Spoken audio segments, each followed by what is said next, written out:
Bienvenidos a La Hora del Octágono, el podcast oficial de MMA Hispania, en el que durante los próximos minutos hablaremos de los resultados de la última cartelera de la UFC en Fox, además de los dos eventos de Bellator y algunas de las noticias más importantes del mundo de las artes marciales mixtas y el boxeo. Además haremos un análisis de la última cartelera de la UFC este año, así que quédense que lo analizaremos todo en La Hora del Octágono.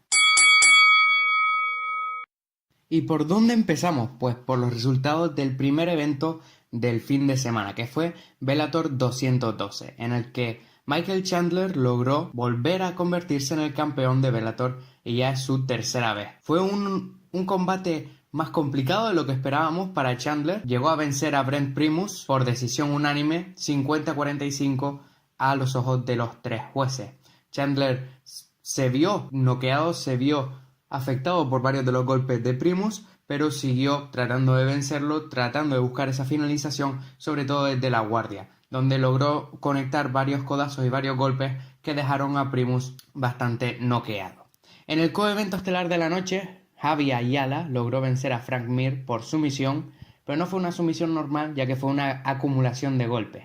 En el segundo asalto, después de una gran combinación de Ayala que dejó a Mir contra la jaula, palmeó en la cabeza de Ayala. El árbitro perfectamente interpretó que se estaba rindiendo y el combate se dio por finalizado. Además, AJ McKee logró vencer a Daniel Crawford por sumisión por una anaconda en el primer asalto. AJ McKee, que sigue invicto, que sigue siendo uno de los mejores de la división y que va siendo hora de que pelee por el título en su siguiente combate. Además, en la misma cartelera, Juliana Velázquez logró vencer a Alejandra Lara por decisión dividida y Sam Sicilia logró vencer a Derek Campos por decisión también dividida. Bellator tuvo otro evento el día siguiente en el que la hawaiana Ilima Lei Macfarlane defendió su título ante Valerie Letourneau. Logró vencerla por triángulo en el tercer asalto tras una serie de transiciones en la lona y que finalmente finalizaría con Letourneau palmeando al triángulo. Macfarlane es una de las mejores campeonas que tiene ahora mismo Bellator, es una de sus principales atracciones en cuanto a cartelera, en cuanto a combates femeninos, y tener una serie de eventos en Hawái venciendo a la UFC para tener esa localización y siendo una de las primeras compañías de combate que hacen un evento ahí, pues ayuda no solo a establecer el mercado, sino también a llamar la atención de los hawaianos y a conquistar ese mercado prácticamente. También en la cartelera, Lyoto Machida logró vencer a Rafael Carballo por decisión dividida tras 3 asaltos. Fue un combate en el que en el primer asalto Carballo fue tomando su tiempo, su distancia, fue manejando a Machida, que poco a poco, tras tener algo de confianza en el octágono y en la nueva compañía, logró imponerse ante Carballo. Fue un combate bastante entretenido y veremos qué es el futuro, cuál es el futuro para Lyoto Machida, que podría pelear por el título en su siguiente combate. Además, Neiman Gracie logró vencer a Ed Ruth por sumisión en el cuarto asalto. Recordemos que era un combate en el que se decidía quién iba a ser el siguiente luchador del peso welter que pelee por el título. Peleará contra el ganador del combate que enfrentará a Rory McDonald contra John Fitch. Y ya conocemos uno de los finalistas del torneo del peso welter, que va a ser uno de los torneos más interesantes que ha propuesto Bellator para este año. Además, en la misma cartelera, Liam McGeary logró vencer a King Mo por KO en el tercer asalto y Nainoa Dung logró vencer a Kona Oliveira por KO técnico en el tercer asalto. Podemos decir que los dos eventos para Bellator fueron un gran éxito, no solo en cuanto a mercado, sino en cuanto a llamar la atención y a tener unas carteleras que fueron realmente interesantes. Además, el sábado la UFC estuvo compitiendo con Bellator en su último evento en Fox, en el que en el combate estelar de la noche, Al Iaquinta logró vencer por segunda vez a Kevin Lee, por segunda vez por decisión, y fue una decisión unánime. En los primeros asaltos Kevin Lee fue el que tomó la ventaja, pero poco a poco Al Iaquinta demostró lo mismo que ha demostrado en sus últimos combates, sobre todo en el que le enfrentó a Khabib Nurmagomedov, y es que puede seguir presionando, puede seguir siendo uno de los mejores y que tiene ese coraje y ese corazón para avanzar a pesar de estar dolorido. Además, Edson Barboza logró volver a la senda de la victoria, venciendo a Dan Hooker por KO en el tercer asalto, y Rob Font logró vencer a Sergio Pettis por decisión unánime tras los 3 asaltos.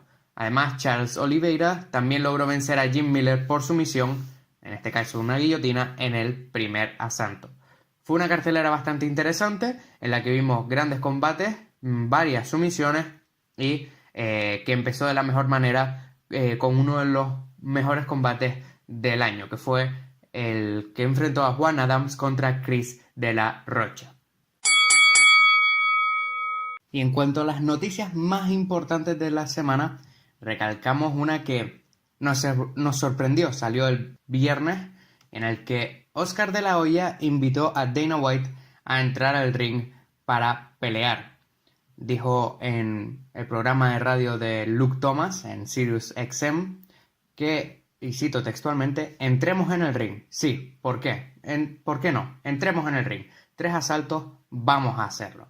En las últimas semanas hemos estado viendo cómo Dana White ha criticado a Oscar de la Hoya por haber sancionado y por haber permitido que Chuck Liddell y Tito Ortiz se enfrentaran. Recordemos que fue la primera cartelera de Golden Boy MMA. Y Dana White ha acusado en las últimas semanas de mentiroso a Oscar de la Hoya a través de ESPN. Sobre todo en cuanto a cantidad de pago, cuánto les ha dado a los 2 luchadores veteranos que se enfrentaron en su cartelera principal.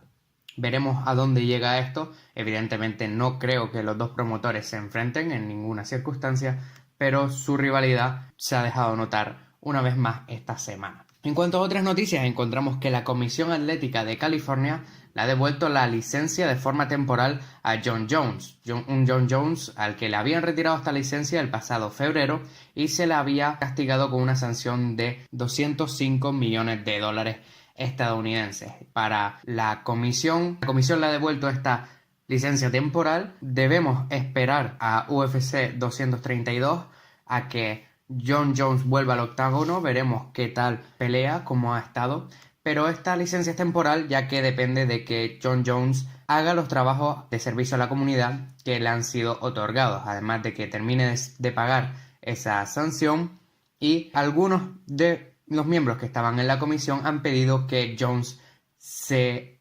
someta a 3 o 4 meses de test antidroga por la Asociación Voluntaria Antidopaje de Estados Unidos. Veremos si Jones acepta o no esta nueva medida para ver y para comprobar que está limpio, y eso lo sabremos en las próximas semanas, sobre todo después de su combate contra Alexander Gustafsson. Y los pay-per-views de la UFC han sido cambiados totalmente, ya que UFC 233, que tendría que haber tenido lugar el 26 de enero en Anaheim, en California, ha sido aplazado. La UFC lo confirmó esta semana, ya que no han encontrado un combate estelar para ese evento. El combate estelar que había sido establecido era TJ Dillashaw contra Henry Cejudo. Dillashaw iba a bajar al peso mosca para tratar de convertirse en un campeón en 2 divisiones de forma simultánea, pero ese combate estelar ha sido cambiado para la primera cartelera del año en ESPN Plus, es decir, ha sido adelantado una semana. Entonces veremos cuál es el futuro de los pay-per-views. La UFC ha confirmado que el número de pay-per-views al año va a seguir siendo el mismo, van a seguir siendo 12 en 2019, pero que verán dónde pueden incluir a los luchadores de los siguientes combates. Ben Askren y Robbie Lawler se enfrentarán el 2 de marzo en Las Vegas en UFC 235. Pero por el momento la UFC está tratando de relocalizar a todos los luchadores de esa cartelera. Una de las razones por las que se ha cancelado también esa cartelera es por la competición que se hacía con Bellator 214, en la que Fedor Emelianenko se enfrenta a Ryan Bader por el título del peso completo.